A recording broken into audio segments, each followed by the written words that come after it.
الحمد لله رب العالمين والصلاة والسلام على سيد الأنبياء والمرسلين وعلى آله وأصحابه أجمعين أما بعد فأعوذ بالله من الشيطان الرجيم بسم الله الرحمن الرحيم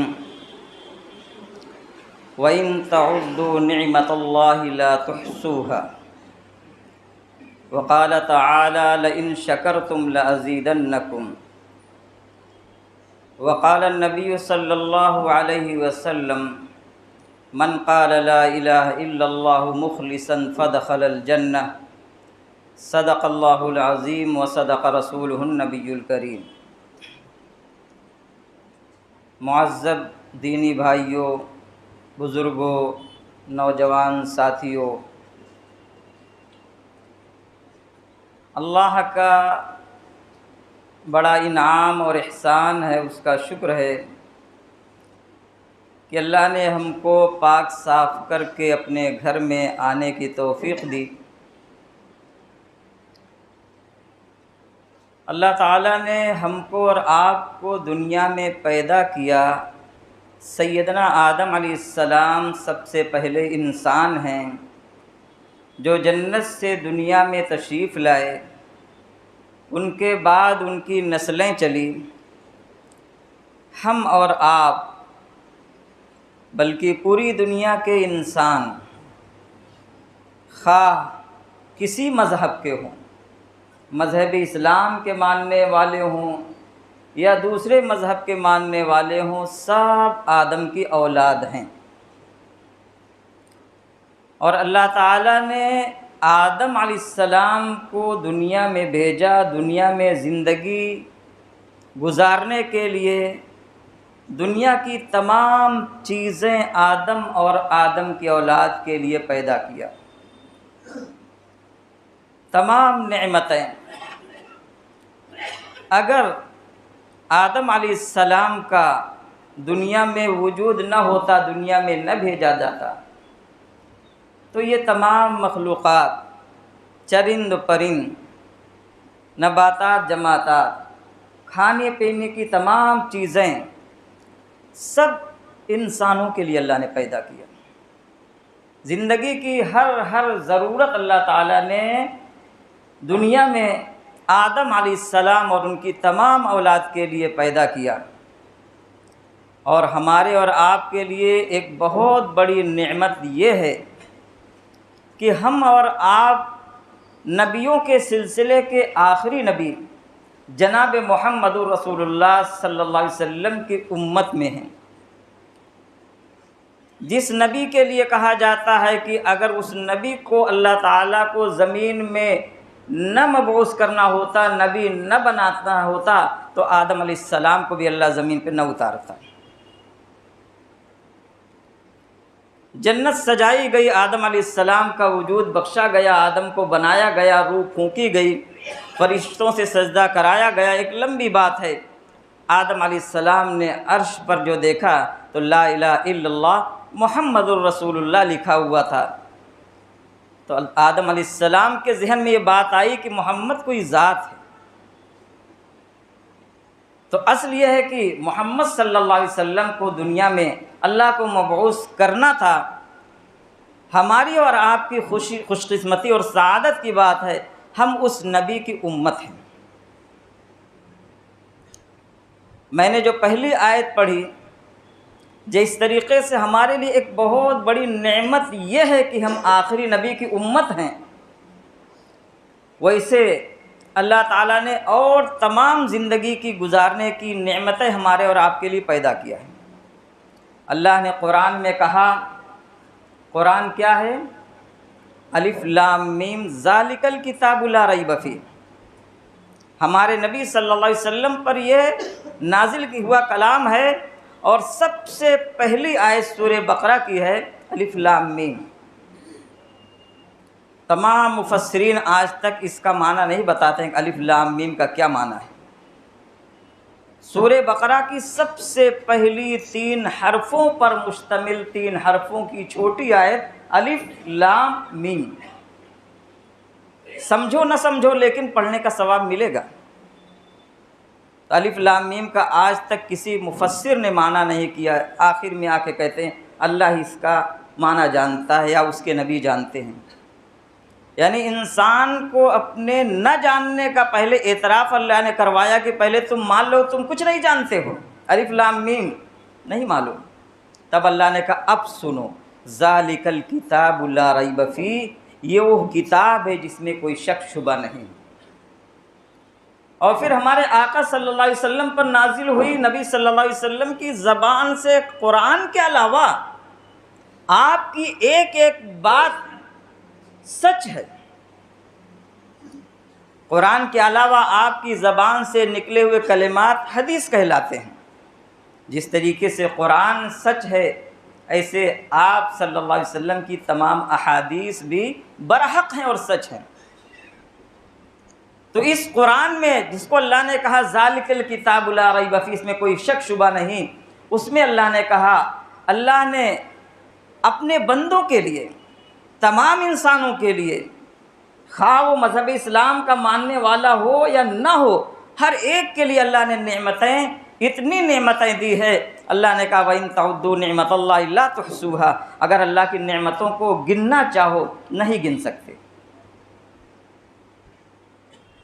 دنیا کی نعمتیں چھوڑیے، ہم اپنے جسم کے اندر اگر دیکھنا چاہیں، بھئی آنکھ کی نعمت جس کو پیدائشی طور پر آنکھ نہیں اس سے پوچھئے، یا آنکھ تھی آنکھ کی بینائی ختم ہو گئی اندھا ہو گیا اس سے پوچھئے کہ آنکھ کتنی بڑی نعمت ہے۔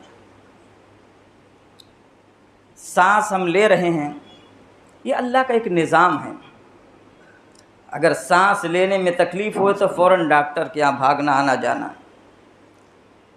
دن بھر میں کتنی مرتبہ ہم سانس لے رہے ہیں، سانس اگر اندر نہ آئے تب بھی پریشانی، باہر نہ نکلے سانس تب بھی پریشانی۔ اللہ کی نعمت، اللہ کا ایک نظام ہے۔ ایک شخص کی یہ آنکھ کی پلک ہے، دیکھیے نعمت کی قدر سمجھیے، اللہ کی نعمت یہ آنکھ ہے، کتنی بڑی نعمت۔ آنکھ کو کتنی حفاظت کے ساتھ اللہ نے سفید دائرے میں، پھر وہ کالا دائرہ، پھر ایک سیاہ چھوٹا سا نقطہ ہے۔ اللہ کے نظام کو سمجھنا چاہیں گے تو اس میں الجھ جائیں گے۔ ایک چھوٹا سا نقطہ جس میں روشنی رہتی ہے، اتنا بڑا آسمان اس میں آپ سما لے رہے ہیں۔ چاند کتنا بڑا ہے، چاند پہ آج پہنچنے کی بڑی دھوم ہے، پہنچ گئے، بہت کمال کرے، ٹھیک ہے کمال کیا۔ اللہ نے ہماری آنکھ ایسی چھوٹی سی، چھوٹا سا نقطہ رکھا، اس میں پورا چاند دکھ رہے، نظر آ گیا۔ دنیا کے کسی گوشے میں آپ بیٹھے ہیں، لیٹے ہیں، چاند نظر آ رہا ہے۔ تو بات لمبی ہوتی جا رہی، میں بتا رہا تھا کہ ایک صاحب کی آنکھ کی پلک میں کچھ چوٹ لگ گئی، اللہ نے آنکھ کو حفاظت میں رکھا ہے، اب وہ پلک سڑ گئی، سڑنے کے بعد اس کو کاٹنا پڑا۔ اگر یہ پلک جو ہر وقت ہم کھولتے بند کرتے رہتے ہیں، آنکھ جھپکاتے رہتے ہیں پلکیں، اللہ کی کتنی بڑی نعمت۔ تو جس کی آنکھ کی پلک سڑ گئی اس کو کاٹنا پڑا، اب آنکھ کھلی کی کھلی، آنکھ میں کچڑا نہ جائے، گرد و غبار نہ جائے، ہر طرح سے حفاظت رہے۔ اب ایک پلک کی آپ قیمت دیکھ لیجئے، اللہ نے ایسا اس میں نظام، طاقت، کھلنے بند ہونے کی فطری طور پر رکھی ہے کہ جب آنکھ کی پلک سڑ گئی تو وہ علاج کرنے والا تمام ڈاکٹروں کے یہاں، دنیا کے تمام بڑے بڑے ڈاکٹروں سے رابطہ کیا، لیکن کوئی ڈاکٹر اس کی پلک کو آپریشن کے ذریعے جوڑ نہیں سکا کہ وہ کھلتی رہے اور بند ہوتی رہے پلک۔ اب دیکھیے کتنی بڑی نعمت ہے اللہ کی کہ ایک آنکھ کی پلک سڑ کر اگر نکل گئی تو آنکھ بند نہیں ہو رہی، آنکھ کھلی کی کھلی ہے، اس کی حفاظت آپ ڈھک کر سکتے ہیں تو دیکھیں گے نہیں۔ لیکن جو اللہ کی طرف سے یہ فطری طور پر بنائی گئی ہے، اب وہ سمجھ میں آیا کہ بتاؤ آدمی کتنا پیسہ خرچ کر کے بھی اس پلک میں جوڑ لگا کر بنانا چاہے، آج تک ڈاکٹر اس میں کامیاب نہیں ہوئے۔ اللہ کی بہت نعمتیں ہیں۔ قرآن میں کہا فَبِأَيِّ آلَاءِ رَبِّكُمَا تُكَذِّبَانِ، اے ایمان والو تم کتنی نعمتوں کو جھٹلاؤ گے۔ ہم اور آپ ایمان والے ہیں، اگر ان نعمتوں کا تذکرہ کیا جائے گا میرے بھائیوں تو یہ تھوڑا سا وقت بہت ناکافی ہے۔ اللہ کی نعمتوں کے لیے اللہ نے کہا کہ تم اللہ کی صفات کو ذکر کرنے لگو، سمندر کو سیاہی بنا لو، دنیا کے تمام لکڑیوں کو قلم بنا لو۔ اللہ نے کہا لَنَفِدَ الْبَحْرُ قَبْلَ أَن تَنْفَدَ كَلِمَاتُ رَبِّي، اللہ کی صفات، اللہ کے اوصاف بیان کرنے سے پہلے لَنَفِدَ الْبَحْرُ، سمندر سوکھ جائے گا۔ بتاؤ، یعنی اللہ یہ سمجھانا چاہتا ہے اللہ کے نظام کو، آخرت کے نظام کو ہم سمجھنا چاہیں نہیں۔ اللہ نے نعمتیں ہم کو پیدا کیا، ہمارے زندہ رہنے کے لیے تمام نعمتیں ہمارے لیے دے دیا، اور کہا کہ وَمَا خَلَقْتُ الْجِنَّ وَالْإِنسَ إِلَّا لِيَعْبُدُونِ، اور حدیث پاک ہے کہ إِنَّ الدُّنْيَا خُلِقَتْ لَكُمْ وَخُلِقْتُمْ لِلْآخِرَةِ، دنیا تمہارے لیے پیدا کی، دنیا کی تمام چیزیں اللہ نے انسانوں کے لیے بنائی، اور خلقتم للآخرہ، اور تم آخرت کے لیے پیدا کیے گئے۔ آخرت میں جنت اور جہنم کا نظام ہے، ہمارے ایمان اور عقیدہ ہے۔ اللہ کے رسول صلی اللہ علیہ وسلم نے فرمایا من قال لا الہ الا اللہ مخلصا فدخل الجنہ، جو لا الہ الا اللہ کا اقرار کرے، اس پر عمل کرے، وہ جنت میں داخل ہوگا۔ اب ہم آپ کی توجہ اس طرف دلانا چاہ رہے ہیں کہ اللہ کی تمام نعمتوں میں ہمارے اور آپ کے لیے سب سے بڑی نعمت کیا ہے؟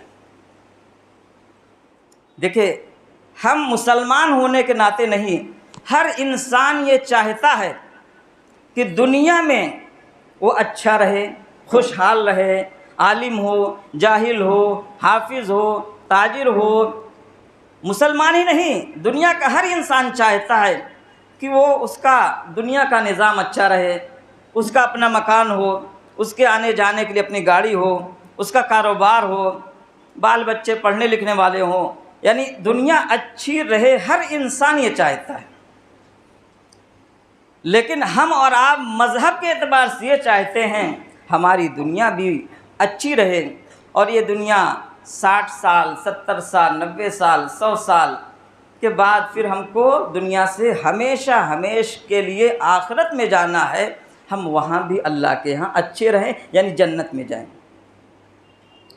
تو جنت میں ہم کو اور آپ کو لے جانے کے لیے کیا چیز ہونا چاہیے؟ ایمان۔ دنیا کی تمام نعمتوں میں ہمارے اور آپ کے لیے سب سے بڑی نعمت ایمان کی دولت ہے۔ کتنے بجے تک بیان کرنا ہے؟ 15 تک۔ ایمان کو آپ ذرا سمجھ لیجئے، ہم ایمان والے ہیں، ہمارے جسم میں اللہ نے بہت ساری نعمتیں، دنیا میں تمام چیزیں ہمارے لیے پیدا کی، اور اللہ نے کہا وَإِن تَعُدُّوا نِعْمَتَ اللَّهِ لَا تُحْصُوهَا، تم نعمتوں کو گننا چاہو تو گن نہیں سکتے۔ ان تمام نعمتوں میں ہمارے اور آپ کے لیے سب سے بڑی دولت، سب سے بڑی نعمت ایمان کی نعمت ہے۔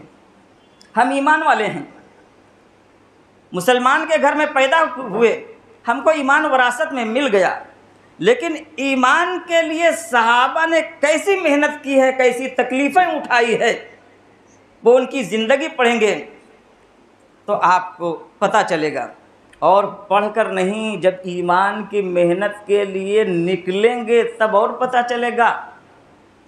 تو میں آپ کو سب آج ایمان کی طرف متوجہ کرنا چاہ رہا ہوں میرے بھائیو، سب سے بڑی نعمت ایمان ہے۔ ہم یہاں مسلمان ہیں، نماز پڑھ رہے ہیں، روزہ رکھ رہے ہیں، سب کچھ ہے، ایمان والے ہیں، لیکن اگر ایمان بچا کر آخرت میں لے جائے تب یہ ایمان کام آئے گا، ورنہ ایمان کام نہیں آئے گا۔ ایمان کی دولت ہم کو مل گئی ہے، لیکن اس دولت کو بچا کر لے جانا ہے۔ ہمارے آقا صلی اللہ علیہ وسلم نے کہا من قال لا الہ الا اللہ مخلصا فدخل الجنہ، جو لا الہ الا اللہ پڑھ لے گا وہ جنت میں ضرور جائے گا، لیکن لا الہ الا اللہ پڑھنے کا مطلب یہ ہے جب جان نکلنے لگے تو لا الہ الا اللہ پڑھ لے۔ جب ہماری اور آپ کی تمام انسانوں کی جب جان نکلنے لگتی ہے تو شیطان آ کر یہ کوشش کرتا ہے کہ اس کا ایمان ختم کر دے، یہ ایمان کی حالت میں نہ مرے، وہ چاہتا ہے کہ وہ اپنے ساتھ جہنم میں لے جائے، ہم زندگی بھر ایمان والے رہے، اصل امتحان ایمان کا جب جان نکلتی ہے اس وقت ہے۔ بڑے بڑے ایمان والے، وقت نہیں ہمیں بتاتا واقعات، قاضی عیاض رحمۃ اللہ علیہ کے ایک شاگرد بڑے محدث تھے، بیان کرنے حدیث پڑھانے بیٹھتے تھے، ہزاروں طلبہ ہوتے تھے، ان کا ایک شاگرد ایک ہفتے سے نہیں دکھا، بڑا پیارا اور چہیتا شاگرد، بڑا ذہین اور ہوشیار۔ پوچھا وہ فلاں کہاں ہے؟ بتایا کہ وہ بیمار ہے ایک ہفتے سے اور جان نکلنے کے قریب ہے۔ قاضی عیاض رحمۃ اللہ علیہ اپنے تمام شاگردوں کو مسجد سے لے گئے کہ چلو اس کے پاس چلے اس کی عیادت کے لیے۔ وہاں گئے تو جان نکلنے کا وقت ہے۔ قاضی عیاض نے کہا کہ بھائی جلدی سے سورہ یاسین پڑھو۔ وہ شاگرد کہتا ہے استاذ میرا ایمان ختم ہو گیا ہے، سورہ یاسین اب کام نہیں آئے گا۔ پھر قاضی عیاض نے کہا اس کے کان کے قریب لا الہ الا اللہ کہو۔ اللہ کے رسول نے کہا لقنوا موتاکم بلا الہ الا اللہ، کسی کی جان نکلنے لگے تو اس کے کان کے قریب لا الہ الا اللہ کہو تاکہ اس کے دل میں کلمہ رہے، اس کی زبان میں کلمہ رہے۔ شیطان حملہ کرتا ہے، شیطان چھینتا ہے، اور اگر اس کی جان کلمے پر نہ نکلی، مرنے کے وقت اس کا ایمان سلب ہو گیا، ختم ہو گیا، تو پھر ہمارے آقا صلی اللہ علیہ وسلم بھی ہماری سفارش نہیں کروا پائیں گے۔ ہم ایمان کی حالت میں مریں گے تبھی ہماری سفارش ہوگی۔ اپنے چچا کو نبی صلی اللہ علیہ وسلم کہہ رہے تھے لا الہ الا اللہ پڑھ لیجئے تاکہ میں اللہ کے آپ کی بخشش کروا سکوں۔ جو چچا خواجہ ابو طالب زندگی بھر آپ کی کفالت کرتے رہے، آپ پر مصیبتیں آتی تو اس کو آڑے بنتے رہے، لیکن وہ چچا کی جب جان نکلنے لگی، چچا کہتے اگر میں مروں گا پڑھوں گا لا الہ الا اللہ تو لوگ کہیں گے اہل قریش دیکھو موت کی ڈر سے لا الہ الا اللہ پڑھ لیا۔ اللہ نے کہا اے نبی انک لا تہدی من احببت، آپ جس کو کلمہ پڑھوانا چاہیں نہیں پڑھوا سکتے۔ تو نبی صلی اللہ علیہ وسلم اپنے چچا کی سفارش نہیں کر سکیں گے جنت میں لے جانے کی، صرف ایمان کی وجہ سے، ایمان نہیں تھا۔ ہم اور آپ مسلمان ہیں، لیکن ایسی تکلیف ہوتی ہے جب جان نکلتی ہے۔ نیک لوگوں کی جان نکلنے کا مثال بیان کی گئی، جیسے آٹا گندھا ہوا اس میں بال ہو تو کھینچ لو آرام سے نکل آتا ہے، اور گنہگاروں کی جان جیسے کانٹے ہوں ببول کے، اس پر ہلکا کپڑا ڈال دیا جائے اور کانٹے چاروں طرف سے چبھ جائیں، اس کپڑے کو کھینچیے تو پھٹ جاتا ہے اور کپڑا نکلتا نہیں، ایسے جان بڑی تکلیف سے نکلتی ہے۔ میں آپ کو صرف اسی ایک بات، اگر ایمان کے ساتھ چلے گئے تو ہمارا بیڑا پار ہے۔ تو ایمان پر جان نکلنے کے لیے نسخہ ہمارے آقا نے بتا دیا۔ ہمارے آقا صلی اللہ علیہ وسلم نے فرمایا، حدیث پاک ہے، دیکھیے ایک کافر بھی چاہتا ہے ہم دنیا میں اچھے رہیں، ہم اور آپ مسلمان ہونے کے ہم بھی چاہتے ہیں کہ دنیا اچھی گزرے اور آخرت میں بھی جنت میں جائیں۔ نبی صلی اللہ علیہ وسلم نے فرمایا جو بندہ، جو مسلمان 5 وقت کی نماز پابندی سے پڑھے گا، اللہ اس کے لیے دنیا میں رزق میں برکت دے گا۔ بھئی دنیا چاہتے ہیں نا اچھے سے گزرے، 5 وقت نماز پابندی سے پڑھنے کے لیے ہمارے آقا صلی اللہ علیہ وسلم نے فرمایا ہے سورج مشرق سے مغرب نکل سکتا ہے لیکن ہمارے آقا کی بات غلط نہیں ہو سکتی ہے۔ نبی صلی اللہ علیہ وسلم نے فرمایا جو مسلمان، جو ایمان والا 5 وقت کی نماز پابندی سے پڑھے گا، دنیا میں اس کے کاروبار میں برکت ہوگی، اس کے رزق میں برکت ہوگی، اللہ اس کے سارے نظام، لیکن یقین ہونا چاہیے ایک فائدہ دنیا اچھی ہو جائے، دوسرا اللہ کے رسول صلی اللہ علیہ وسلم نے فرمایا جو مسلمان 5 وقت کی نماز پڑھے گا اس کا ایمان پر خاتمہ ہوگا، کلمے پر خاتمہ ہوگا۔ میرے بھائی کتنا آسان نسخہ بتا دیا ہمارے نبی صلی اللہ علیہ وسلم نے کہ دنیا بھی سنور جائے، آخرت بھی سنور جائے۔ آپ سے یہی گزارش ہے، جیسے آج جمعہ میں مسجد بھری ہوئی ہے، اوپر نیچے تمام ایسے مسلمان ایمان والا وہ ہے، نماز کا وقت ہو جائے سب کچھ چھوڑ کر پہلے اللہ کی عبادت میں لگ جائے، فرض ادا کریں۔ اس سے بڑھ کر اور کیا چیز ہو سکتی ہے کہ دنیا بھی اللہ کے رسول فرمائے اس کی اچھی گزرے گی اور ایمان پر خاتمہ ہوگا۔ ایمان پر خاتمہ ہوگا تو چاہے جتنا ہم نے گناہ کیے ہوں گے، ہمارے نبی صلی اللہ علیہ وسلم جب تک سفارش نہیں کر دیں گے خود جنت میں نہیں جائیں گے۔ اور میدان محشر میں ایسا نہ ہو کہ ہم دنیا میں تو ایمان والے تھے لیکن میدان محشر میں ہمارے آقا صلی اللہ علیہ وسلم، ہمارے پیارے نبی کہہ دیں یہ ایمان والا نہیں، اس کو ایک سائٹ میں کر دو، ایمان والوں کی سفارش کریں گے۔ کیا ہم چاہتے ہیں کہ ہماری موت ایمان پر ہو؟ ہر مومن چاہتا ہے۔ تو میرے بھائیوں، آج سے عہد کر لیجئے، میرے نوجوانوں، میرے تمام بھائیوں، کہ ہم کو نماز 5 وقت کی پابندی کے ساتھ پڑھنا ہے۔ موقع ملے مسجد پڑھ لینا ہے، دکان پہ ہو دکان میں پڑھ لینا، جہاں رہیں، لیکن نماز لازم پکڑ لینا ہے۔ نماز کے اور بہت سارے فوائد آپ لوگ سنتے رہتے ہیں، اس کا موقع نہیں، لیکن اس ایک فائدے پر آپ آ گئے کہ دنیا بھی اچھی گزرے گی نماز پڑھنے سے، اور ایمان پر خاتمہ ہوگا۔ ایمان پر خاتمہ ہوگا تو نبی صلی اللہ علیہ وسلم کی سفارش ہوگی اور جنت میں جائیں گے۔ اللہ تعالی ہمارے اور آپ کے ایمان کو مضبوط کرے اور ہم سب کا خاتمہ ایمان پر کرے۔